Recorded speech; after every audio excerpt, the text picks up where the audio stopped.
bem-vindo do Daniel. Vou me eleger, eu na política. Hoje no canal Na Política, recebo mais uma vez meu colega, parceiro, amigo. De onde você é, Caio? Conta aí pra nós que eu não sei. Natal, Rio Grande do Norte, pessoal. Nossa. Tudo bom? Políticos do Brasil, como é que vão? Estou falando aqui de Natal, do Rio Grande do Norte. Hoje está surpreendentemente chovendo. Ah, é? Uma coisa Aqui no que sul é tem raro sol. acontecer. Raro acontecer. Natal é a noiva do sol e a gente está aqui com clima chuvoso hoje. Raro, viu? Que massa, Caio, que massa. Então pegamos um dia típico aí. Por isso que nós estamos aqui à noite aí trabalhando ainda, né? É verdade. Mas vamos lá, se dedicar para tentar responder o que o pessoal está querendo Certo. saber para disputar as eleições. O Caio é do Advogas nas Eleições. Se você quiser curtir lá o canal do Caio, lá fala tudo sobre direito eleitoral. Exato, Caio? Tô certo? Isso mesmo. Joia. Quem é advogado, segue o Advogue nas eleições. E para quem é político, segue o @QBB Advocacia. Show de bola. Vamos começar com uma pergunta tradicional aqui, Caio. Certo. Eu sou presidente de um partido. Essa pergunta do internauta, eu não sou presidente do partido, tá? E eu quero saber quantos candidatos o meu partido pode lançar. Que tipo de cálculo é esse que é feito nas eleições, agora com a nova resolução? Na verdade, o que acontece? Antes, tinha uma distinção entre o número de partidos, de candidatos que podia ser lançado por coligação ou por partido político. E como acabaram as coligações, agora só tem uma regra para todo mundo. Acabaram as coligações na eleição proporcional, né, para eleição para vereador. Então só tem uma regra. E a regra é: todo partido vai poder lançar 150% do número das cadeiras. Então, por exemplo, se eu tenho 9 cadeiras no município, eu vou poder lançar as 9, mais 50% dessas 9. 50% é 4,5. Redonda para 5. Arredonda para 5. Então fica Então, são 14 candidatos. Isso. Uhum. Então, para quem tem 9 cadeiras, vai ser 14 candidatos possíveis. E ainda obedecendo aquela regra de 30% de um gênero, no mínimo, né, de um gênero, no caso das mulheres, que normalmente são as menos candidatas, né? Isso é uma política afirmativa para inclusão do gênero feminino na política. Tem outras políticas afirmativas, essa é a mais tradicional, a mais antiga, inclusive. Quais outras que tem? A questão, por exemplo, da reserva de recursos do Fundo Especial de Financiamento de Campanha e do Fundo Partidário. Pelo menos 30% tem que ser reservado, 30% ou a proporção de mulheres em determinada chapa, em determinado nominato, em determinada lista. Então, se tiver, por exemplo, 50% de candidaturas femininas, 50% dos recursos da eleição de determinado partido recebido por financiamento partidário, o financiamento do fundo eleitoral, que for destinado para aquela eleição, tem que ser destinado para as mulheres. Então, isso é uma outra política afirmativa que começou em 2018. Isso surgiu por decisões judiciais do Supremo e do TSE. Esse assunto do financiamento de campanha, ele é bem amplo, né? Até porque não existe uma obrigação do partido, talvez, dar esse dinheiro para os candidatos. Ele pode gastar em outras fontes, né, Caio? Na verdade, o que acontece? Tem 2 fundos principais que os partidos políticos podem utilizar para gastos eleitorais. O fundo partidário e o fundo especial de financiamento de campanha. Então, ele tem que destinar pelo menos esse valor mínimo do número de candidaturas femininas que ele tem para determinada eleição. Então, se um partido X recebe 1 milhão, ele tem que gastar pelo menos 300 mil nas candidaturas, pelo menos, pode ser mais do que isso, nas candidaturas femininas. E aí o que acontece? O partido pode utilizar esse fundo partidário, que não necessariamente ele vai investir numa eleição, ele pode gastar com outras coisas, o fundo partidário, como a manutenção do partido político, e ele também recebe o fundo especial de financiamento de campanha, que esse tem que ser gasto nas campanhas eleitorais, porque se ele não gastar nas campanhas eleitorais, tem que devolver ao final à União. Certo, então tem uma obrigação de gasto de campanha, então, tanto para o sexo feminino, tanto quanto para as eleições. Isso, vão vir aí 2 bilhões para todos os partidos do Brasil, do Fundo Especial de Financiamento de Campanha, e tem que ser gasto nas campanhas eleitorais, porque senão o partido vai ter que devolver para a União. Certo. Uma pergunta leiga, talvez. Quem que paga essa conta? De onde vem esse dinheiro? Esse dinheiro do fundo partidário, ele vem de parte das multas que são pagas nas eleições.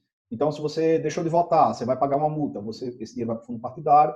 Se determinado candidato foi condenado ao pagamento de uma multa, ele vai para o fundo partidário. E o Fundo Especial de Financiamento de Campanha, esse é do orçamento da União. Tem 100% do orçamento da União. Então, por isso a crítica política em relação a ele, porque são recursos de outras áreas que os orçamentos eles são limitados, são finitos. Então, você tem que estabelecer prioridades e nos anos eleitorais tem essa discussão sobre a questão da prioridade para o financiamento da democracia. Até alguns partidos optaram, pelo menos já publicaram isso, né, nas suas redes sociais. Declararam. Isso. Isso é uma inovação da reforma de 2019, que antes os partidos não podiam renunciar a esses valores. Se eles renunciassem, o bolo ia ser distribuído para os demais partidos. E agora, se determinado partido renunciar, esse dinheiro vai voltar para a União, do Fundo Especial de Campanha. Ótimo, ótimo. E esse fundo pode ser pago material de campanha tradicional, esses santinhos, placas, adesivos? Tem alguma regra para isso? Basicamente, todos os gastos de campanha. Aluguel de carro, combustível, material publicitário, eventos, assessoria de marketing, política, jurídica, contábil, pessoal de campanha. Então, todo esse recurso pode ser utilizado para todos os gastos, além das eleições, a resolução que fala sobre prestação de contas, ele estabelece o que é gasto eleitoral e ele pode gastar com todos esses recursos. Ok, vamos fazer um ping-pong, são perguntas que vem tradicional aqui sobre direito eleitoral. Uma pergunta veio aqui, é possível lançar candidaturas com partidos com comissões provisórias? Ainda é possível? Essa é uma discussão bem interessante. O que acontece? O TSE vem tentando estabelecer que existe um mínimo de democracia intrapartidária. O que isso quer dizer? Porque as comissões provisórias, elas são nomeadas e elas não são eleitas pela base de um partido. Elas são nomeadas pelo órgão superior. Então, o órgão nacional nomeia o órgão estadual e o órgão estadual nomeia as comissões provisórias municipais. O nome diz, é para ser comissões provisórias, ou seja, você tem um prazo até você ter uma eleição e constituir um diretório. Só que o que acontece na prática? A grande maioria dos partidos não faz eleição para os diretórios. Então, fica o partido de forma perpétua, perene, sendo gerenciado por comissões provisórias. O que acontece? O TSE, então, em 2018, disse, olha, até 29 de junho de 2019, todos os partidos têm que ter eleição de diretório. Não vai funcionar mais comissão provisória. Só que aí, na reforma eleitoral de 2019, o Congresso alterou esse prazo e disse, olha, uma comissão provisória pode durar pelo menos 8 anos e não pode ser cancelada automaticamente. Então, o que aconteceu é que teve uma lei, que é superior à resolução do TSE, dizendo o contrário do que disse a resolução do TSE. Então, vale a lei. Resumindo, os partidos que tiverem comissão provisória não terão problema para lançar a candidatura. Ótimo. Vou falar um pouquinho outra pergunta sobre afastamentos aqui. Eu vou te pedir uma que eu tenho dúvida e talvez depois eu faça do internauta, que é na mesma linha. Por exemplo, a pessoa é líder sindical. Existe algum prazo para ela se desincompatibilizar de uma entidade assim, ou é mais liberal, vamos dizer assim, Caio? Não. Na verdade, veja só o que está acontecendo. Se discutiu no Brasil essa questão da necessidade dos dirigentes sindicais se desincompatibilizarem. Por quê? Porque antes os sindicatos recebiam os impostos sindicais. Tá? Então, dinheiro público, praticamente. Que era dinheiro público. É um imposto que era cobrado do trabalhador, não passava, ia diretamente para a conta dos sindicatos, mas, mesmo assim, era uma imposição do Estado para financiar. Esse imposto sindical acabou, né? Com a reforma trabalhista, a última reforma trabalhista que teve, acabou. Mas, mesmo assim, continua a regra da necessidade dos dirigentes sindicais se desincompatibilizarem. Então, os dirigentes sindicais têm que se desincompatibilizar com pelo menos 4 meses de antecedência para poder disputar as eleições. Então, ele tem que pedir lá, fazer a requisição de que 4 meses antes, pelo menos, ele faça a desincompatibilização para poder disputar a eleição. E a pessoa que trabalha no meio de comunicação, rádio, TV, é um apresentador, por exemplo? Na verdade, essa é uma outra questão interessante. Isso foi colocado na lei das eleições. Não tinha isso na lei de inelegibilidades. E foi uma criação que foi em 2015, que foi incorporado isso. E o que estabelece a lei? Quem apresenta programas de rádio e televisão, ele só pode apresentar até dia 30 de junho do ano eleitoral. Depois disso, ele tem que se afastar, ou seja, no segundo semestre, ele não pode apresentar nenhum programa de rádio e de televisão. Por quê? Se ele apresentar, ele vai ficar inelegível, vai perder o registro de candidatura, e ainda a empresa de rádio e TV também é multada. Então tem essa dupla sanção e penalidade. Aconteceu um caso esse dia, a gente até já respondeu pro internauta, mas olha como foi engraçado o negócio. Ele trabalha numa cidade vizinha à qual ele mora, como um cargo comissionado. E ele pediu se ele precisava se desincompatibilizar. Nesse caso, não, né? Porque ele não consegue usar da máquina pública no seu território, né? Isso. A jurisprudência da Justiça Eleitoral, ela diz que você só precisa se desincompatibilizar se você for disputar a eleição naquele mesmo município, se estiver lotado, naquele mesmo município que você vai disputar. Então, nesse caso, ele não precisa se desincompatibilizar. Certo. Assim, aí fica a discussão jurídica, sim, se ele tem direito a se desincompatibilizar, não é?